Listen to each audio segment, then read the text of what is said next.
तो तुम पर भी दोष लगाया जाएगा। दोषी न ठहराओ तो तुम भी दोषी न ठहराए जाओगे। क्षमा करो तो तुम्हें भी क्षमा किया जाएगा।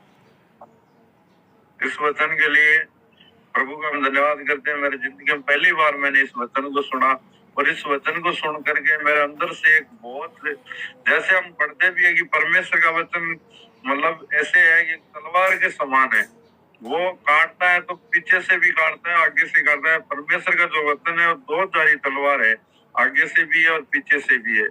परमेश्वर का वचन जो आपको और हमको जो मिलता है, आप और हम पढ़ते हैं, तो उस वचन के अनुसार हम अपने आप को जांचे। वो वचन आपके और मेरे जीवन को बदलने वाला परमेश्वर का पवित्र वचन है।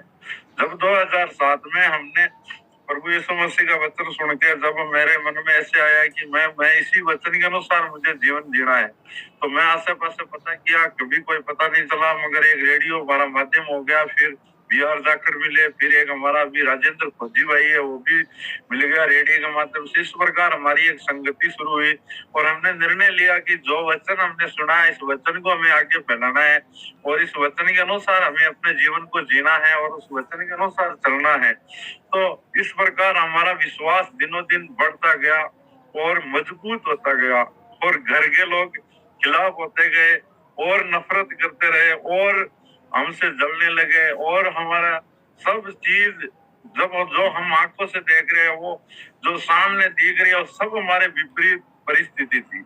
हम जब हम हरियाणा में हिसार के पास मीटिंग होती थी तो हमारे पास पैसे नहीं होते थे कि हम कैसे वहां पर उस मीटिंग को अटेंड तो करना है। वैसे हमारे पास रिचार्ज का भी नहीं है, 100 रुपया भी नहीं है, मगर हम किसी के खेत में काम करके कैसे भी करो हमें मीटिंग अटेंड करनी थी। हमने आस पास पता किया तो कोई यहाँ पे चर्च नहीं था, कोई भी वचन को सुनाने वाला कोई पास्टर। पहले तो हमें ये पता नहीं था कि पेंटिकोस्टल क्या होता है, रोमन कैथोलिक क्या होता है, हमें ये कुछ इन चीजों के बारे में कोई शुरू में जानकारी नहीं थी, मगर एक जोश था, एक आनंद था कि हमें जिंदा परमेश्वर मिल गया। हालेलुया। और वो जोश, वो आनंद आज भी मेरे जीवन में कायम है। कभी कितनी भी निराशा आ जाए, कितना भी मेरे हालात विपरीत हो जाए, मगर मैं अपने आप को इस बात को धन्य मानता हूँ कि उस महान परमेश्वर ने मेरे जान के मामूली इंसान को, परमेश्वर ने हमारे इस पवित्र वचन को भेज करके हमें अपनी कलीसिया के अंदर जगह दी है, अपनी हुजूरी में आने के लिए जगह दी है, इस वचन पढ़ने के लिए जगह दी है, इजाजत दी है और सुनाने के लिए परमेश्वर ने बुद्धि दिया है, समझ दिया है।